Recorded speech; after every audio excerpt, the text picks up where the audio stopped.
वास्तव न्यूज में स्वागत है आपका। मैं हूं सरदार। आज विजयपुर शहर में कहीं जमीन के लिए प्रेस मीट रखा गया है।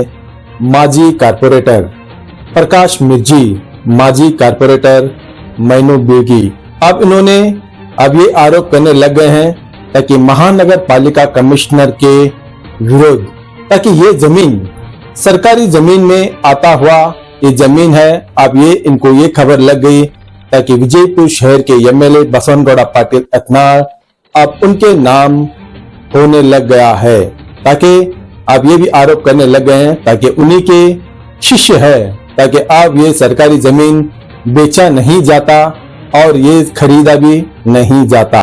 ये तो बात बिल्कुल सच है और सही है। ये हम भी कहते हैं कोई सरकारी जमीन ना बेचा जाता है और ना ही लिया जाता है और ना ही तो खरीदा जाता है। विजयपुर शहर में ऐसे बहुत सारे जमीनें कहां खो गए और कहां चले गए, ये बिल्कुल ही अब कागजात ही उसका पता बता सकती है और दूसरा कोई भी नहीं। तो सोचो, विजयपुर शहर में अब यहाँ पर इन्होंने तो बैठकर तो ये कहने लग गए हैं ताकि सरकारी जमीन यहाँ पर खरीदी होने लग गई है, तो इसकी शिकायत महानगर पालिका कमिश्नर और संबंधित अधिकारियों को समझौता भी किया गया है। मगर विजयपुर शहर में कुछ मुसलमान ऐसे हैं, चाहे वो कुछ भी करो चल जाता है, दूसरे कोई और करो अब वो आरोप हो जाता है। ये कैसा न्याय है?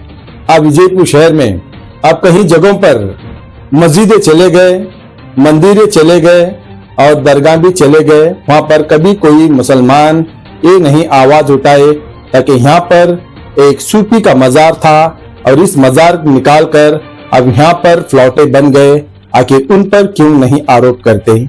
और बहुत जगह पर जमीनें भी कब्जा हो गए, क्या उन जमीनी कब्जाओं पर आज भी कहीं कोर्टों में कागजात घूमने लग गए हैं और लोग उसके लिए अब इंसाफ की मांग के लिए करने लग गए हैं। फिर भी लोग कुछ जगहों पर कॉम्प्लेक्स बनाकर रखा है ताकि आज भी ये विजयपुर शहर में सबको पता है, ताकि अब यही हो गया है ताकि एक को एक इंसाफ और एक को एक इंसाफ, ताकि अब यहाँ पर बसवनगौड़ा पाटिल एथनाल तो यहाँ पर खरीदने की तो खबर लग गई है, मगर बहुत सारे जमीनें वक्फ के जमीनें अब उस पर किराया खाने लग गए हैं। बहुत सारे गोलमाल हो गए हैं, वो रफा दफा करते हैं कुछ मुसलमान और कुछ लोग लेने के बाद अब वो आरोप करते हैं। दरअसल ये इंसाफ है या ना इंसाफी है? तो यहाँ पर ये तो कहने लग गए हैं अगर विजयपुर शहर में बहुत सबको पता है बसवनगौड़ा पाटिल एथनाल अगर कुछ करेंगे तो वो एक बहुत बड़ी कहानी बनाकर बैठते हैं और दूसरे कुछ करे तो कहानी नहीं बनती और वहीं पर खत्म कर देते हैं, ताकि ये तो राजनीति है। मगर किसी को कुछ कहने के बाद ही उसको पहचाना जाता है, जाना जाता है। उसकी पहचान करने के लिए आज मीडिया इसके लिए तो है ताकि आप जो कहेंगे वो जनता को बताना ये फर्ज है और मीडिया वालों का ये सबसे बड़ा कर्तव्य है। अब यहाँ पर उस जमीनें कहाँ गए जो वक़्त के आज भी बहुत सारे अब कारनामे बहुत सारे खुले हो गए हैं। अब ऐसा नहीं है, कुछ लोग मिलजुल के तुम्हारे 2 दुकान और इनका 1 दुकान बांट लेकर आज वक़्त के जमीनों पर कब्जा लगाकर बैठकर ना जाने बहुत सारे पैसे आज खा चुके हैं और बहुत सारे गोलमाल हो चुके हैं। ऐसे कहीं आरोप मीडिया में भी आ चुका है, मगर अब यहाँ पर वो सब चला गया। उसके लिए किसी की हिम्मत नहीं है जो आवाज उठाने की, जो आवाज उठाता है उसकी आवाज बंद हो जाती है। मगर इन्होंने जो करो वो सच्चाई लगता है, अच्छा ही लगता है, अगर दूसरे कुछ करे तो आरोप होता है। मगर यहाँ पर क्यों नहीं आवाज उठाने लग गए? आपको अगर पता नहीं है तो हमें बताइए, तो हम आपको जरूर उसका पता बताएंगे। जहां पर मजारे मिटा चुके हैं वहां पर फ्लौटे बन गए हैं, जहां जहां पर वहां पर जो कुएं हैं स्याही जो राजा महाराजाओं के बादशाहों के मोहम्मद आदिल शाह बनाया हुआ आज कुएं खत्म हो चुके हैं। आज वहां पर मुसलमानों का आज वहां पर बिजनेस है, आज बहुत सारे पैसों के धंधे पानी चलने लग गए हैं। उन पर क्यों आवाज नहीं उठाते कुछ मुसलमान? अब तो ये तो मालूम है ताकि किस वजह से क्या करते हैं ये तो पता है, मगर वही मुसलमान सच्चा होता है, वही हिंदू सच्चा होता है जो इंसाफ के लिए आवाज उठाता है और यही आवाज ऊपर वाले को पसंद है, ताकि आज ये आवाज सबको पता है इन आवाजों में कौन सी आवाज निकलने लग गई है, ये सबको पता है।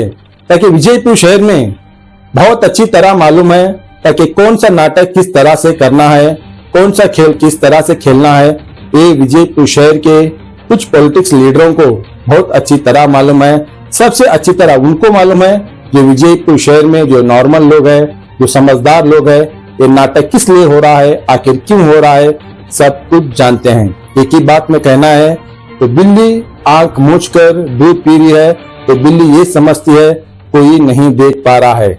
सब कुछ देख रहे हैं, सब कुछ समझ चुके हैं। अब यहाँ पर विजयपुर शहर में अब नाटकों का भंडार बन गया है। तो अब इसी पर यहाँ पर प्रेस मीट हो गया है ताकि यहाँ पर एक सरकारी जमीन है, अब उस जमीन के जो यहाँ पर खरीदारी का जो कागजात होने वाले हैं, अब उस पर सीधा आरोप यही हो रहा है ताकि उसे रोक पाए, वरना आते दिनों में कानूनी आंदोलन हो जाएगा। तो आइए देखेंगे एक रिपोर्ट में।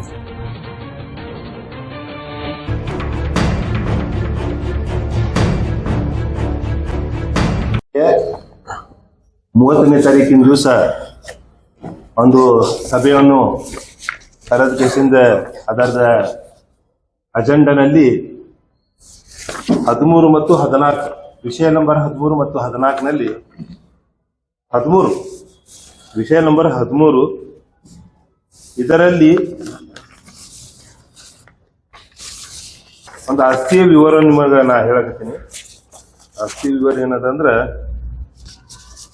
ಇತಿಹಾಸ ನಂಬರ್ 381/*106 ಗಂಗನಹಳ್ಳಿ ಲೇಔಟದಲ್ಲಿ ಬರುವ ಬಯಲು ಜಾಗವನ್ನು ಶ್ರೀ ಅಮೋಘ ಸಿದ್ದೇಶ್ವರ್ ವಿವಿಧ ಅಂದ್ರೆ ಇವರಿಗೆ ಈ ಬಯಲು ಜಾಗ ಏನದ ಅವ್ರೀಗ ಅಲಾಟ್ಮೆಂಟ್ ಮಾಡ್ಬೇಕಂತ ಹೇಳಿಕೆಸಿಂದ ಒಂದು ವಿಷಯ ಹಾಕೊಂಡಿದ್ದ ಕೂಡಲೇ ನಮಗ ಏನ್ ನಮ್ಮ ಇದಕ್ ಬಂದಿತ್ತು, ಇದು ವಿಷಯ ನಮ್ಮ ಮುಂದೆ ಬಂದಾಗ ನಾವು ಹೋಗಿ ಕಾರ್ಪೊರೇಷನ್ಗೆ ಮತ್ತು ಎಲ್ಲಾ ನಮ್ಮ ಮಾನ್ಯ ಪೂಜ್ಯ ಮಹಾಪೌರರಿಗೆ ಹಾಗೂ ಆಯುಕ್ತರಿಗೆ ಈ ವಿಷಯವನ್ನು ತಿಳಿಸಿದ್ದೀವಿ। ಯಾಕಂದ್ರ ಇದು ಒಂದು ಕಾನೂನು ಬಾಹಿರವಾಗಿ ವಿಷಯ ಇರುತ್ತದೆ, ತಾವು ಇದಕ್ಕ ಸಂಬಂಧಪಟ್ಟ ಇದು ಇಲ್ಲಿದು ಇದು ನಮಗ ಅಂತೂ ಇದು ಮಾಡಕ್ ಬರಂಗಿಲ್ಲ। ಕಾರ್ಪೊರೇಷನ್ಗಂತೂ ಇದು 26 ಗುಂಟೆ ಜಮೀನ್ ಕೊಡುವಂತ ಅವಶ್ಯಕತೆ ಏನು ಬತ್ತು, ಯಾರ ಒತ್ತಡ ಮೇಲೆ ಮತ್ತು ಯಾರ ರಾಜಕೀಯ ಒತ್ತಡ ಮೇಲೆ ಇಂಥ ಒಂದು ದೊಡ್ಡ ಅದು ಏನ ಸಣ್ಣ ಆಸ್ತಿ ಇಲ್ಲದು, ಹೊಸ ರೋಡ್ ನಮ್ಮ ಥಿಂಕ್ ಗ್ಯಾಸ್ ಅಪೋಸಿಟ್ ಒಂದು ಮೇನ್ ರೋಡ್ ಮೇಲಿಂದ ಆಸ್ತಿ ಒಂದ್ ಸಂಸ್ಥೆಗೆ ನೀವು ಕೊಡಾಕತ್ತೀರದು ಕೊಡಾಕ್ ಬರಂಗಿಲ್ಲ। ಅದು ಯಾವುದೇ ಕಾನೂನು ಇದ್ರಾಗ ಅದು ಕೊಡಾಕೆ ಬರಂಗಿಲ್ಲ। ಅದು ಬಯಲ್ ಜಾಗ ಅದ, ಅದು ಸ್ಕೂಲ್ ಕಟ್ಟಾಕಾಗ್ಲಿ ಅದು ಏನೋ ಕಟ್ಟಾಕಾಗ್ಲಿ ಅದು ಬರಂಗಿಲ್ಲ। ಅದು ಸೆಕ್ಷನ್ 7 ಸೆಕ್ಷನ್ 8 ಇದು ಏನ್ ಹೇಳ್ತೈತೆ ಅಂದ್ರೆ ನಾವು ಜಾಗ ಲೀಸ್ ಕೊಡಕ್ ಆಗಂಗಿಲ್ಲ, ನಾವು ಜಾಗ ಯಾರಿಗಾದ್ರೂ ಶಾಲೆಗೆ ಕಟ್ಟಡಕ್ಕೆ ಕೊಡಕ್ ಆಗಂಗಿಲ್ಲ, ಅಥವಾ ಮಾರಾಟಕ್ಕೆ ಮಾಡಕ್ ಆಗಂಗಿಲ್ಲ। ಯಾವುದೇ ತರದ್ದು ಇದು ಜಾಗವನ್ನು ನಾವು ಕೊಡಕ ಇದು ಇಲ್ಲ ಹೇಳಿಕೆಸಿಂದ ಕಾನೂನಿನಲ್ಲಿ ಸ್ಪಷ್ಟವಾಗಿ ಇದ್ದರೂ ಸಹಿತ ಕಾರ್ಪೊರೇಷನ್ ನಲ್ಲಿ ನಾನು ಹೋಗಿ ನಿನ್ನೆ ನಮ್ಮ ಕಮಿಷನರ್ ಮುಂದೆ ನಿಂತಿಕೆಸಿಂದ ಅವರಿಗೆ ಇದರ ಬಗ್ಗೆ ತಿಳಿಸಿ ಮತ್ತ ಪೂಜ್ಯ ಮಹಾಪೌರರ ಎಲ್ಲಾ ಸದಸ್ಯರ ಮುಂದೆ ಹೋಗಿಕೆಸಿಂದ ನಾನು ಅವರಿಗೆ ತಿಳಿಸಿ ಬಂದೀನಿ, ಇದು ಕಾನೂನು ಬಾಹಿರವಾಗಿರುತ್ತದೆ, ನೀವು ಇಲ್ಲೇ ಕೈ ಬಿಡ್ಬೇಕಿದ್ಲು, ಇಲ್ಕಂದ್ರೆ ಇದು ನಮ್ಮ ಒಂದು ಕರಪ್ಷನ್ ಆಗೈತಿ ಅಥವಾ ಕರಪ್ಷನ್ ಮಾಡಕತ್ತಾರ ಅಂತ ಹೇಳಿಕೆಸಿಂದ ಸ್ಪಷ್ಟವಾಗಿ ಕಂಡು ಬರುವಂತ ವಿಷಯ ಆಗುತ್ತದೆ, ನೀವು ಇಲ್ಲೇ ಬಿಡ್ರಿ ಅಂತಂದ್ರು ಸಹಿತ ಅವ್ರು ಯಾರ ಕರಪ್ಷನ್ ಗೊತ್ತಾರ ಅದು ಗೊತ್ತಿಲ್ಲ, ಏನ್ ಯಾರ ರಾಜಕಾರಣಿಗೆ ಇದು ಮಾಡ್ಯಾರ ಅದು ಗೊತ್ತಿಲ್ಲ। ಆ ಗಂಗನಹಳ್ಳಿ ಅಂದ್ರೆ ಯಾರಂತಂದ್ರೆ ಸೀದಾ ನಾ ಅಂತರು ಬಸವನಗೌಡ ಪಾಟೀಲ್ ಯತ್ನಾಳರ ಆತ್ಮೀಯರವರು, ಅವ್ರು ಯಾರದಾರ ಅಂದ್ರೆ ಬಸವನಗೌಡ ಪಾಟೀಲ್ ಅವರು ಆತ್ಮೀಯರು।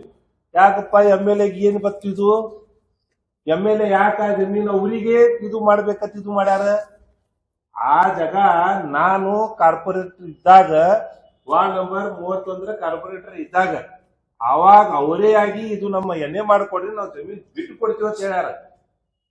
ಅವ್ರಿಗೆ ನಾವು ಹೋಗಿ ಒತ್ತಡ ಮಾಡಿಲ್ಲ, ನಾವು ಏನೈತಿ ಲ್ಯಾಂಡ್ ಎಕ್ವಿಷನ್ ಪ್ರಕಾರ ನಾವು ಜಮೀನ್ ಎಕ್ವೈರ್ ಮಾಡ್ಕೊಂಡು ಇಲ್ಲಿಂದ ರೋಡ್ ಮಾಡ್ಕೋತೀವಿ ಅಂತ ಹೇಳಿ ನಾವು ಅವಾಗೆ ನಮ್ಮ ಸರ್ಕಾರ ಇದ್ದಾಗ ನಾವು ಅಂದಿದೀವಿ ಮಾಸ್ಟರ್ ಪ್ಲಾನ್ ಮೂಲಕ. ಅವ್ರೇನಂದ್ರು ಇಡ್ರಿ ನೀವು ನಮಗ್ ಬರೇ ಇದು ಎಣ್ಣೆ ಮಾಡ್ಕೊಡ್ರಿ, ನಾವು ನಿಮಗ್ ಜಾಗ ಬಿಟ್ಟು ಕೊಡ್ತೀವಿ. ಈಗ ಯಾಕದು ಜಾಗ ಬಸವನಗೌಡ್ರ ಅವ್ರಿಗೆ ಕೊಡ್ಸ್ಲಕತ್ತಾರ? ಯಾಕೆ ಒತ್ತಡ ಹಾಕ್ಲಕತ್ತಾರ ಮೇರ್ ಮೇಲೆ? ಬಸವನಗೌಡ್ರದ್ ಏನಿದು, ಇದ್ರಾಗ ಏನ್ ಕೈವಾಡದ? ಇದಕ್ಕೂ ಬೆನ್ ಹತ್ರ ಇಂತ ಜಮೀನುಗಳಿಗೆ ಇದು ಜಮೀನ್ ಮಾಫಿಯಾ ಅಂದ್ರೆ ಬಸವನಗೌಡ್ರನೇ ಜಮೀನ್ ಮಾಫಿಯಾ. ಈಗ ಅವ್ರು ಇದಕ್ಕಿಂತ ಮೊದಲು ಒಂದ್ಸಲ ಹೇಳ್ಯಾರ ಜಮೀನ್ ಮಾಫಿಯಾ ಅದರ ಬಗ್ಗೆ ಯಾರ್ಯಾರಿಗೂ ಟೀಕೆ ಮಾಡಿದ್ರು ಅವರು. ಈಗ ನಾ ಟೀಕೆ ಮಾಡಾಕತ್ತೀನಿ. ಬಸವನಗೌಡ ಪಾಟೀಲ್ ಯತ್ನಾಳದ ಇದು ಅದಾನ, ಅವಾಗ ಅಂಗನಳ್ಳಿ ಅವ್ ಶಿಷ್ಯ ಅದಾನವ. ಅವ್ ಎಲ್ಲಾರು ಕೂಡ್ಸಿ ಇದು ಕುತಂತ್ರ ನಡೆಸ್ಯಾರ. ಇದು ಒಂದು ದೊಡ್ಡ ಆಸ್ತಿ, ಸರ್ಕಾರದ ಆಸ್ತಿಯನ್ನು ಗುಳು ಮಾಡುವಂತ ಒಂದು ಸಜ್ಜವನ್ನು ನಡೆದೈತಿ. ಅದಕ್ಕ ಕಾರಣ ಈಗಾಗ್ಲೂ ನಾವು ಹೋಗಿಂದ ಈ ಕಾರ್ಪೊರೇಷನ್ಗೆ ನಂದು ಲೆಟರ್ ಪ್ಯಾಡ್ ಮೇಲೆ ಅರ್ಜೆಂಟ್ ಇದ್ದ ಕಾರಣಕ್ಕೆ ನಾನು ನನ್ನ ಕೈಲಿಂದ ಬರೆದು ಇದು ಕೊಟ್ಟಿನಿ. ಇದು ಕೈಲಿಂದ ಬರೆದು ಕೊಟ್ಟಿನಿ, ನಂದು ಸ್ವಂತ ಕೈಲಿಂದ ಬರೆದು ಕೊಟ್ಟಿದ್ದು ಇದು ಅರ್ಜಿ. ಯಾಕಂದ್ರ ಟೈಮ್ ಇದ್ದಿದ್ದಿಲ್ಲ. ಇವರು ಏನೋ ಓಹೋನಲ್ಲಿ ಆ ಆಸ್ತಿಯನ್ನು ಯಾರಿಗಾರ ಮಾಡಿಕೊಟ್ಟಿಗೆಸಿಂದ ನಮ್ಮ ಸರ್ಕಾರದ ಇದು ಕಾನೂನು ಉಲ್ಲಂಘನೆ ಮಾಡ್ಲಕತ್ತಾರ ಅಂತ ಹೇಳಿಗೆಸಿಂದ ಇವತ್ತು ನಾ ಬಸವನಗೌಡ ಪಾಟೀಲ್ ಮೇಲೆ ಅವ್ರು MLA ಆಗಿದ್ದ ಒತ್ತಡದಿಂದ, ಅವರು MLA ಆಗಿ ಒಂದು ಒತ್ತಡದಿಂದ ಈ ಎಲ್ಲಾ ಸಜ್ಜವನ್ನು ನಡೆಸ್ಯಾರ. ಮಾನ್ಯ ಇದು ಏನಿದೆ, ಇದು ಮಾನ್ಯ ಪೂಜ್ಯ ಮಹಾಪೌರರಿಗೆ ಮತ್ತೊಂದ್ಸಲ ನಾ ಹೇಳಕತ್ತೀನಿ, ಈ ವಿಷಯವನ್ನು ಇದೇ ಕೈ ಬಿಡಬೇಕು.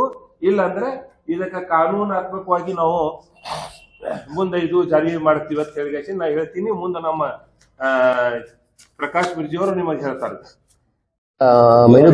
ಮೈನು ಬೀಳಿಯವರು ಈ ವಿಷಯ ಹೇಳಿದ್ರಲ್ಲ, ಇನ್ನು ಸ್ವಲ್ಪ ಸಂಕ್ಷಿಪ್ತವಾಗಿ ಇದನ್ನ ಇನ್ನೊಂದ್ಸಲ ನಾನು ವಿವರಿಸ್ತೀನಿ. ಅದ ನಂತರ ಮತ್ತೊಂದು ವಿಷಯ ಮಾತಾಡ್ತೀನಿ. ಸೊ ಮೈನು ಬೀಳಿಯವರು ಹೇಳಿದ್ರ ಪ್ರಕಾರ 381 ಬಾರ್ 106 ಇದು ಶ್ರೀ ಅಮೋಘ ಸಿದ್ದೇಶ್ವರ ವಿದ್ಯುತ್ ಕ್ಷಮರಾಭಿವೃದ್ಧಿ ಸಂಸ್ಥೆಗೆ ಕೊಟ್ಟಾರ. ಸೊ ಇದರ 26 ಗುಂಟ ಅಂತಂದ್ರೆ ನಿಯರ್ ಟು 26,000 ಸ್ಕ್ವೇರ್ ಫೀಟ್ ಆಗತ್ತೆ. ಬಟ್ ಅಲ್ಲಿ ಮಾರ್ಕೆಟ್ ರೇಟ್ ಏನ್ ನಡೆದಂತ ಅಂದ್ರೆ, ಈ ವಿಷಯ ಯಾಕೆ ನಾವು ಇಷ್ಟು ಸೀರಿಯಸ್ ಆಗಿ ತಗೊಂಡಿವಿ ಅಂತಂದ್ರೆ, ಅಲ್ಲಿ ಮಾರ್ಕೆಟ್ ರೇಟ್, ಸೊ ಇವತ್ತಿನ ಮಾರ್ಕೆಟ್ ಪರ್ ಸ್ಕ್ವೇರ್ ಫೀಟ್ಗೆ ನಿಯರ್ ಒಂದು 3,000 ರೂಪಾಯಿ ಇದೆ. 3,000 ರೂಪಾಯಿ ಸ್ಕ್ವೇರ್ ಫೀಟ್ ಇದೆ.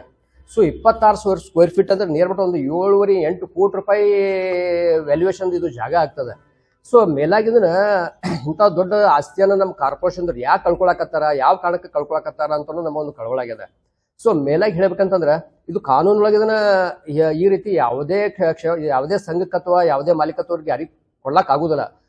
ಕರ್ನಾಟಕ ಸರ್ಕಾರದ ಗೆಜೆಟ್ ಪ್ರಕಾರ, ಕಾನೂನಿನ ಪ್ರಕಾರ 1985 ಕ್ರಮ ಸಂಖ್ಯೆ ಒಳಗೆ 6, 7, 8 ಪ್ರಕಾರ ಇವತ್ತು ಆಕ್ಚುಲಿ ಕೊಡಕ್ಕೆ ಬರೋದಿಲ್ಲ. ಸೊ ಮೇಲಾಗಿ ಕೊಡಕ್ ಬರೋದಿಲ್ಲ ಅಂತಂದ ಬಳಕಿದ ಅಜೆಂಡಾ ಒಳಗೆ ಈ ವಿಷಯ ಯಾಕೆ ಬಂತು ಮ್ಯಾಗೆ ನಾನು ನೇರವಾಗಿ ಆಯುಕ್ತರ ಮ್ಯಾಗ ವಿಜಯಪುರ ಮಹಾನಗರ ಪಾಲಿಕೆ ಆಯುಕ್ತರ ಮ್ಯಾಗ ಮತ್ತು ಪೂಜ್ಯ ಮಹಾಪೌರ ಮ್ಯಾಗ ನಾನು ಆರೋಪ ಮಾಡ್ತೀನಿ. ಈ ವಿಷಯ ಕಾನೂನು ಅಡಿಯೊಳಗೆ ಬರುವುದಿಲ್ಲ ಅಂತಂದ್ರೆ ನೀವು ವಿಷಯನ ಯಾಕೆ ನೀವು ಮೀಟಿಂಗ್ ಒಳಗೆ ತಗೊಂಡ್ರಿ? ನೀವು ಮೀಟಿಂಗ್ ತಗೊಂಡ್ ಆಲ್ರೆಡಿ ನೀವು ಠರಾವನು ಪಾಸ್ ಮಾಡಿದ್ರಿ ನಿನ್ನೆ ಮೀಟಿಂಗ್ ಒಳಗೆ. ಸೊ ಇದು ನಮ್ಮ ವಿಜಯಪುರ ಮಹಾನಗರಕ್ಕೆ ದೊಡ್ಡ ಪೆಟ್ಟ ಅಲ್ದೇನೆ, ಮತ್ತು ಕಾನೂನು ಎಲ್ಲರೂ ಕೂಡಿಕೆಸಿಂದ ಆಯುಕ್ತರು, ಪೂಜ್ಯ ಮಹಾಪೌರರು ಮತ್ತು ಎಲ್ಲ ಸದಸ್ಯರು ಕೂಡಿಕೆಸಿಂದ ಮತ್ತೊಮ್ಮೆ ತಮ್ಮ ಅಧಿಕಾರವನ್ನು ಉಲ್ಲಂಘನೆ ಮಾಡ್ಲಾಕತ್ತಾರ ಅಂತ ನನಗೆ ಅನಿಸ್ಲಾಕತ್ತದ. ಎರಡನೇದು, ಸೊ ಮೇಲಿನ ಮ್ಯಾಗೆ ನಾನು ಯಾಕೆ ಹೇಳ್ಬೇಕು ಅಂತಂದ್ರೆ, ಮೇಲಿನ ಮ್ಯಾಗೆ ಮಾನ್ಯ ಸಚಿವರು, ನಮ್ಮ ಉಸ್ತುವಾರಿ ಸಚಿವ MB ಪಾಟೀಲ್ ಸಾಹೇಬ್ ಹೇಳ್ತಾರೆ, ಪಾರದರ್ಶಕತೆ ನಮ್ಮ ಆಡಳಿತ ಪಾರದರ್ಶಕತೆ ಬೇಕಂತ ಹೇಳ್ತಾರೆ. ಸೊ ನಾನು ಒಂದು ವಿಷಯ ನಾನು ಹೇಳ್ತೇನೆ, ವೈಯಕ್ತಿಕವಾಗಿ ನಂದೇ ವಿಷಯ. 6 ತಿಂಗಳಿಂದ ನಾನು ಮಹಾನಗರ ಪಾಲಿಕೆ ಕೆಲವೊಂದು ವಿಷಯಗಳನ್ನು, ಒಂದು 3-4 ವಿಷಯಗಳನ್ನು ಇಟ್ಕೊಂಡು ಕೇಸಿಂದ ನಾನು 6 ತಿಂಗಳಿಂದ ಪತ್ರ ಬರಿತಾ ಇದ್ದೀನಿ. ಇವತ್ತಿನ ತನಗೂ ನನಗೆ ಮಾಹಿತಿ ಕೊಡ್ಲಾಗ್ತಾ ಇರಲಿಲ್ಲ. ಯಾಕೆ ಕೊಡ್ಲಾಗ್ತಾ ಇರಲಿಲ್ಲ? ಮತ್ತು ಪಾರದರ್ಶಕತೆ ಎಲ್ಲಿ ಹೋಯ್ತು? ಮಾನ್ಯ ಸಚಿವರು ಹೇಳ್ತಾರೆ, ಎಲ್ಲರಿಗೆ ಹೇಳ್ತಾರೆ ಪಾರದರ್ಶಕತೆಯಿಂದ ಆಗತ್ತ. ಬಟ್ ಇಲ್ಲಿ ವಿಜಯಪುರ ಮಹಾನಗರ ಪಾಲಿಕೆ ಒಳಗೆ ಇದೇ ಆಯುಕ್ತರಿಗೆ ನಾನು ಲೆಟರ್ ಕೊಟ್ಟೀನಿ, 3-4 ಲೆಟರ್ ಕೊಟ್ಟೀನಿ. ಮತ್ತು ಸ್ವತಃ ಭೇಟಿಯಾಗಿನೂ ನಾನು ಹೇಳಿದ್ದೀನಿ, ಮತ್ತು ಫೋನ್ ಮುಖಾಂತರ ಹೇಳಿದ್ದೀನಿ ನಾನು, ಸರ್ ಇದು 6 ತಿಂಗಳಾಯ್ತು, ಇದು ಮಾಹಿತಿ ಕೇಳಿದೀನಿ, ಮಾಹಿತಿ ಕೊಡ್ತಾ ಇಲ್ಲ ನೀವು ಅಂತ ಹೇಳಿಕೆಸಿಂದ. ಮಾಹಿತಿ ಯಾಕೆ ಕೊಡಕತ್ತಿಲ್ಲ ಅಂತಂದ್ರೆ, ಮೇಲ್ನೋಟಕ್ಕೆ ಏನಾಗಿದೆ, ಅವ್ಯವಹಾರ. ನಾನು 3-4 ವಿಷಯಗಳನ್ನು ಕೇಳಿದ್ದು, ಅದ್ರೊಳಗೆ ಅವ್ಯವಹಾರ ಆಗಿದಂತೂ ಮೇಲ್ನೋಟಕ್ಕೆ 100% ಕಂಡು ಬಂದದ. ಬಟ್ ಅದ್ರ ಮಾಹಿತಿ ತಗೊಂಡು ನಾವು ಮುಂದೆ ಅದನ್ನ ಕಾನೂನು ಹೋರಾಟ ಮಾಡಬೇಕಂತ ಹೇಳಿಕೆಸಿಂದ ನಾವು ಏನ್ ಮಾಡ್ತಿದ್ವಿಲ್ಲ, ಅದಕ್ಕೆ ಅವ್ರ ಮಾಹಿತಿನೇ ಕೊಡ್ತಾ ಇಲ್ಲ. ಸೊ ಅದಕ್ಕೆ ವಿಜಯಪುರ ಮಹಾನಗರ ಪಾಲಿಕೆ ಯಾವ ದಾರಿ ಹಿಡಿದಂತ ನಮಗೂ ಅರ್ಥ ಆಗ್ತಾ ಇಲ್ಲ. ಸೊ ಅದಕ್ಕೆ ತಮ್ಮ ಮುಖಾಂತರ ಮಾನ್ಯ ಉಸ್ತುವಾರಿ ಸಚಿವರಲ್ಲಿಯೂ ಮತ್ತು ಮುಖ್ಯಮಂತ್ರಿಗಳಲ್ಲೂ ನಾನು ಮನವಿ ಮಾಡ್ಕೋತೀನಿ. ಮತ್ತು ಇದನ್ನೆಲ್ಲಾನು ಸರಿಪಡಿಸಬೇಕು.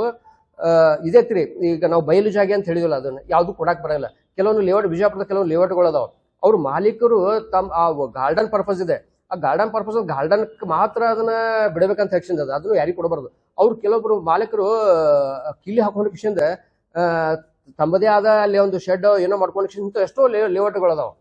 ಸೊ ಅದಕ್ಕೆ ನಮಗೆ ಸ್ಪಷ್ಟವಾಗಿ ತಮಗೆ ಹೇಳ್ಬೇಕಂತ ಕಾನೂನು ಹೇಳತ್ತಂದ್ರೆ ಒಂದು ಬಯಲು ಜಾಗ ಆಯ್ತು, ಕ್ರೀಡಾಂಗಣ, ಸೊ ಅಂದ್ರೆ ಲೇಔಟ್ ಕ್ರೀಡಾಂಗಣ, ಸೊ ಆಮೇಲೆ ಒಂದು ಗಾರ್ಡನ್, ಇವು ಮೂರು ಜಾಗಗಳನ್ನು ಯಾರಿಗೂ ಯಾವುದೇ ರೀತಿಯ ಪರಬಾರೆ ಮಾಡಬಾರಂತ ಕಾನೂನು ಅದ. ಸೊ ಅದಕ್ಕೆ ತಮ್ಮ ಮುಖಾಂತರ ನಾನು ಸೊ ಎಲ್ಲ ನಮ್ಮ ರಾಜ್ಯ ಸರ್ಕಾರಕ್ಕಾಯ್ತು ಮತ್ತು ಸಚಿವರಲ್ಲಿ ನಾನು ಮನವಿ ಮಾಡ್ಕೋತೀನಿ.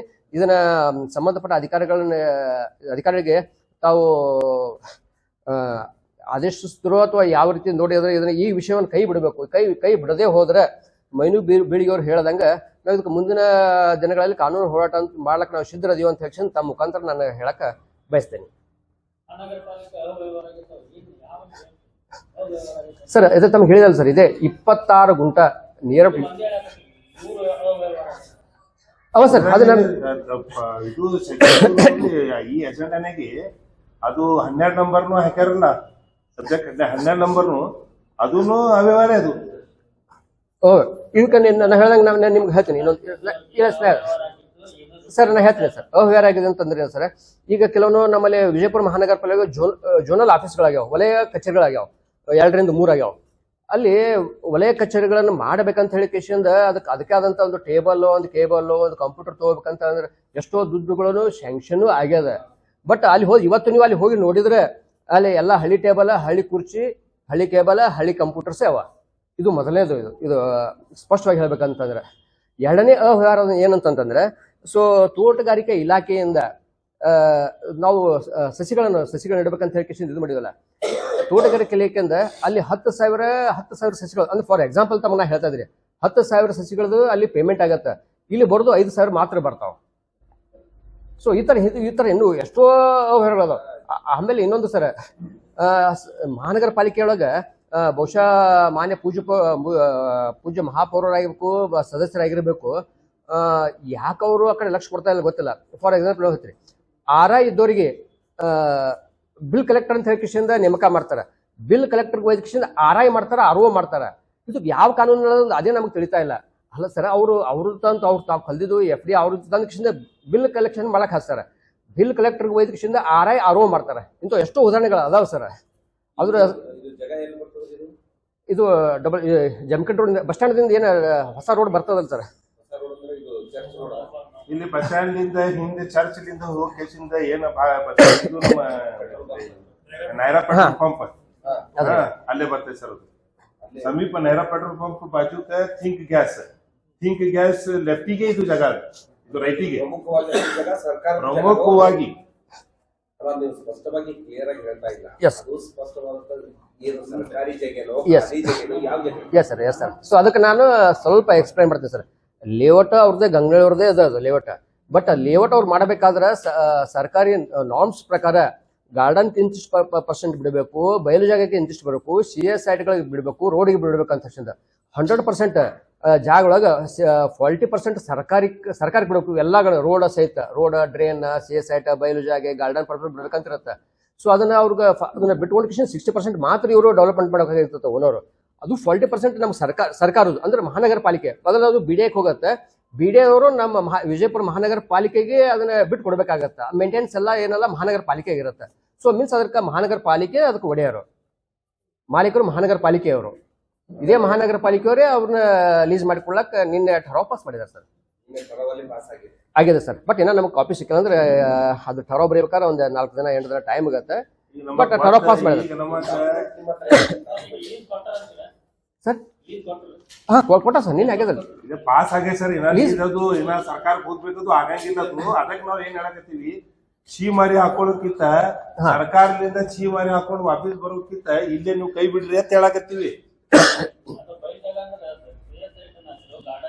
ಬಯಲು ಜಾಗ, ಓಪನ್ ಸೈಟ್ ಯಾರಿಗೂ ಕೊಡಾಕ ಸಾಧ್ಯವಿಲ್ಲ. ಇದು ಕಾನೂನದ. ನಾವು ನಮ್ಮ ಮನಸ್ಸಿನಿಂದ ಅದು ಅವ್ರಿಗೆ ಸರ್ಕಾರಕ್ಕೆ ಮಹಾನಗರ ಪಾಲಿಕೆ ಇರಬೇಕು. ಮಹಾನಗರ ಪಾಲಿಕೆನೇ ಮಾಡ್ತೀವಿ. ಬರಂಗಿಲ್ಲ. ಯಾವುದು ಯಾವ ವಿಷಯಕ್ಕೂ ಆಮೇಲೆ ಮತ್ತೆ ಈಗ ನೀವು ಈ ಹಿಂದೆನೂ ಕೂಡ ಕಾನೂನಾತ್ಮಕ ಹೋರಾಟಗಳನ್ನ ಮಾಡಿದಿರಿ. ಅದ್ರ ಹಿಂದೆ ಏನು ನ್ಯಾಯಾಲಯದಲ್ಲಿ ಪ್ರಕರಣಗಳು ಇದೆ, ನ್ಯಾಯಾಲಯದ ಕುರಿತಾಗಿ ಇದು ಮಾಡಿದೆ ಅಂತ ನಿಮ್ಮ ಮೇಲೂ ಕೂಡ ಸಾಕಷ್ಟು ಆರೋಪಗಳಿದಾವೆ.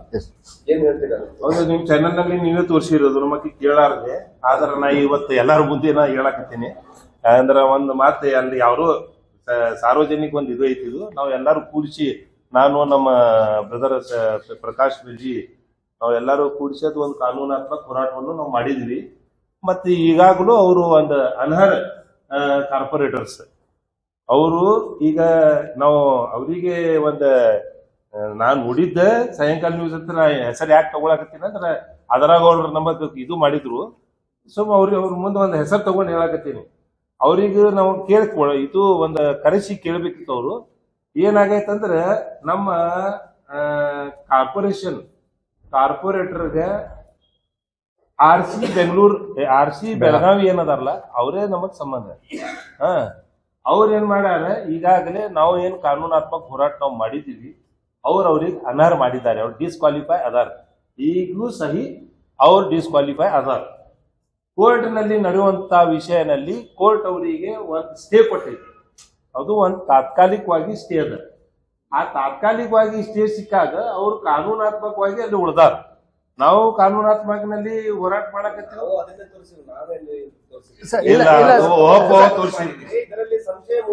ಇಲ್ಲ ಸರ್,